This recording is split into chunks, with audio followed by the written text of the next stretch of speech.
Hi, it's Elizabeth from Tyne Valley Motorhomes, and today we'll be doing the handover video of the Adria Twin Supreme 640 SGX. So behind your driver's door, the first thing you'll come to is your sliding habitation door. And then on the inside we also have the button for your slide out step. So you've got easy access into your vehicle. Above your back wheel on the driver's side, we've got your freshwater inlet point. So you want to unlock the cap with the key and then twist and pull your cap off. Then you'll need a hose pipe and an adapter, as some sites just provide the brass tap. You can then put your hose pipe through there, fill up your freshwater tank until it's full. Then when you're done, just make sure you put your cap back on and then lock it with the key so no one can tamper with your fresh water. At the back of the vehicle, at the top, we've got your reversing camera. And then we've got your two nice large windows above your bed space. And along the bottom, we've got your 4 reversing sensors. And we also have your LPG sticker on the back. So once in the back of the vehicle, you'll find another LPG sticker. And then if you open the locker, it will reveal your gas bottle. So even though this is a 3.9, you can fit a 6 kilogram gas bottle in here. And just remember to always strap them in nice and tight with the black straps so they don't rattle around when travelling.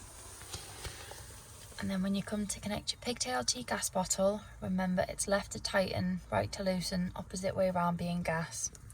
And then you turn the gas flow on and off with the dial on the top here.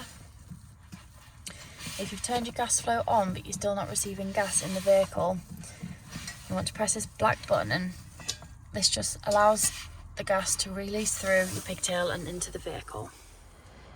With your drop down bed, in the back of the vehicle, you've got 2 bed switches. There's one in the front of the vehicle, but there's also one at the back here. So if you press down, the bed will come all the way down. And again, if you press the up arrow, it'll go all the way back up.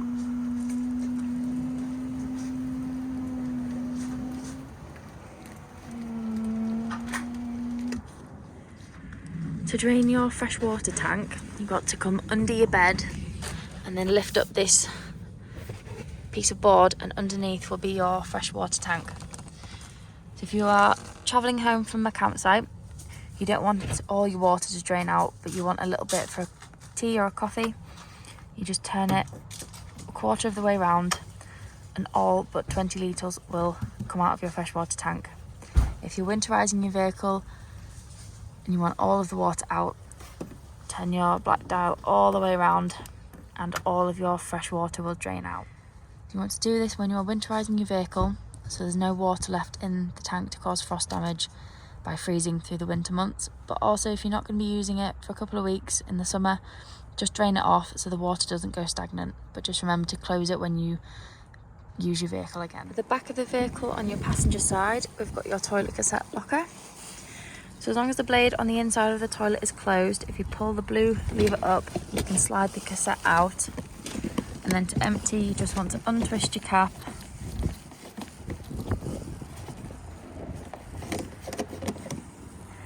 And then when you're emptying, you want to tip it up and also press in this blue button at the same time.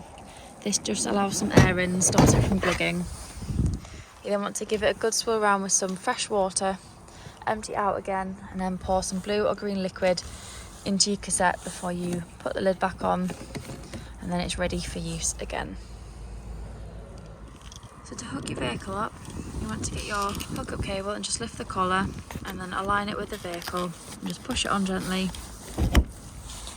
And then always hook your cable up to the vehicle first and then the mains, and then when disconnecting, disconnect from the mains and then the vehicle, so you're never walking around with a live lead. On the outside of your passenger door, you've got your diesel and AdBlue. To fill up your diesel, you just use your ignition key. And then for the AdBlue, if you go to a petrol station where they take Arctic lorries, you'll be able to find AdBlue on the pump, but you can also buy it in drums. Just on the outside of your passenger door, you've got your ideal tyre pressures. underneath your passenger chair, we've got this little switch here, so you can isolate your leisure battery, so you can have it on or off. And then you can also take the cap off and you can move it to one side when you're storing it, so no one can tamper with your leisure battery. And then obviously put it back on and twist it back round to on when you want to use it again. And then on the front and the inside of your passenger door, we've got your bonnet release. Under the bonnet, the main things you want to focus on is your screen washer fluid, you've got your engine coolant and your brake fluid. You've also got your oil and your dipstick, and then your negative and your positive just down there if you need to give or receive a jump start. And we've also got your weight plates on the front as well. First thing you want to do when you get into your vehicle is turn your main control panel on. And then from here you can turn your lights on. So the one with the light bulb is your internal light, and then the other one is your awning light. So turn your internal lights on. And then for your awning light, you can choose how bright you want it. So depending on how dark it is outside, you can scroll from 0 all the way up to 100% brightness. Next we'll move to heating. So for this you just want to click it on and then scroll to on, and then you can scroll across and have eco, normal, boost or ventilation. And then scroll across again and you can go from 5 degrees all the way up to 35 degrees depending on how warm you want your vehicle. And then once you've picked a specific temperature, click and your heating will come on. Next we have your water pump. So this you can turn on and off. When it's on, it just gives you a pressurised flow of water through your vehicle to your kitchen and bathroom. And then next we've got your battery levels. So here you can see your vehicle and leisure battery levels. To get a true reading for your leisure battery, you need to have it unplugged and not hooked up. And then finally we've got your water. So here you can see we've got 50% fresh water, 25% waste, and then you can turn your hot water heating on. So you've got boost and gas. So you can either have it on, off, frost protection, eco or boost. And then obviously you've got gas and your temperature there. Here we've got the hobs working on gas. Just remember to let the metal fully cool before you put the glass lid down, otherwise it will shatter. Here we've got the hot water running. You might not be able to see the steam, but it is hot and up to temperature. So here we've got the grill working on gas. And then we've also got your oven working on gas as well. When you want to bring your bed down to sleep on, just above your sink you've got this bed switch here. So if you press the down arrow, the bed will come down, revealing a nice large double bed for you to sleep on. You do also have a switch in the back corner from the outside if you need to move the bed up and down when trying to access the garage underneath. At the back of the vehicle we've got your large double bed, and then above we've got your cupboards, got your skylight, and from your bed behind the fridge you've also got a button that will lock and unlock the vehicle. When you want to use your Thetford fridge, to turn it on you just want to press the on button until the blue lights come on, and then from here if you want to change the temperature you want to hold down until it flashes, and then you can select whatever bar of temperature you want, and then you can also turn it into night mode.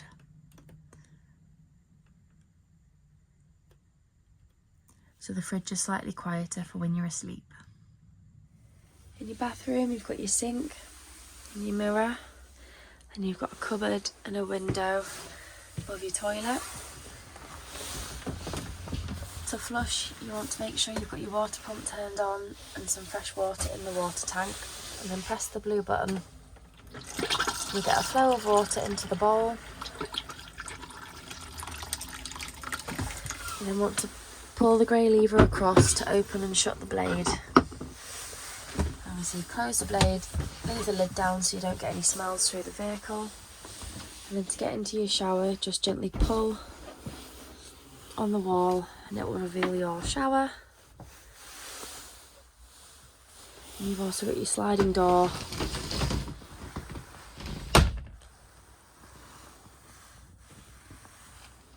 Just behind your passenger door you've got this switch. This is your dirty water drain off point. So here you can see on the sticker, if the 2 lines is shut, 1 line is open. So if you open, all your wastewater will drain out of the tank. You can do this when you're leaving a site so you're not travelling home with your extra weight, but also when you're winterising your vehicle. Under your travelling seat, we've got a couple of little things. You've got your 200 watt inverter, you've got your trip switches, and then below this board here, you've got your boiler drain down. So when you're winterising your vehicle, you want to make sure all the water is drained out of your boiler. So with this yellow lever here, you want to make sure it's pointing to the side of the vehicle. This means the valve's open and all the water will drain out of your boiler. At the same time, you also want your kitchen and bathroom taps to be opened so the water can drain out of the pipes throughout the vehicle and not cause any frost damage. Just remember that when you use your vehicle again, make sure that the handle is pointing forward so that it's closed and you'll keep water in the boiler. Switch. So if you're hooked up and you're not receiving any power in the vehicle, you just want to press the button here and see if the switch will flip. If it does, it means there's something within the vehicle not working. However, if it doesn't trip the van, it means you're not getting power, so it's either the hookup cable or the mains coming in. On your head unit on the home page, you've got your maps, you've got your radio, and you've got a phone that you can connect to. Next page is your radio, so you can have FM, DAB, Bluetooth. You can browse through different stations. Next one is your air controls, so you can pick whether you want the air to flow in your windscreen, your feet. You've got your AC, your temperature on this side here. You've also got the controls down here as well that do the same thing.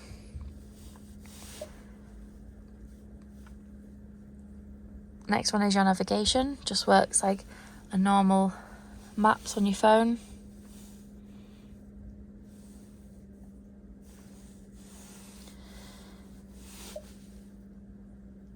You've then got the choice to pair with a phone, so if you click yes, it will start searching for a device.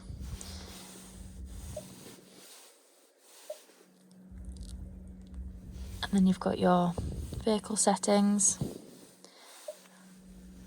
And then you've got all the other important bits of information you're going to need.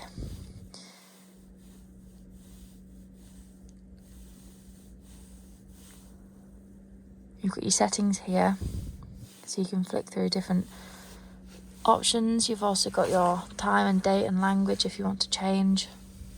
You've got a few more options down here, so you've got your hazards, your lanes, locking, traction control, hill assist, and then you've got your volume for your radio, and then you've also got turn it on and off. Then you've got your 9-speed automatic gearbox. So whenever you want to change from parked to reverse or drive, you've just got to have your foot on the brake and then push the button in to be able to shift down and select. And then on your steering wheel, you can flick through different options on your dash using the arrows.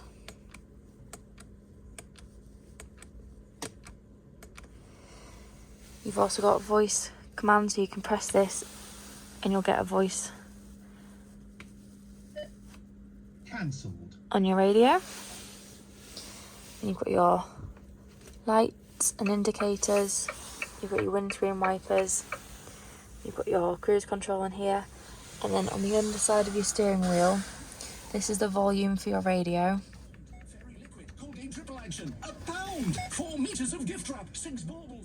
Then you can mute and unmute, and then on the other side you can skip between radio stations.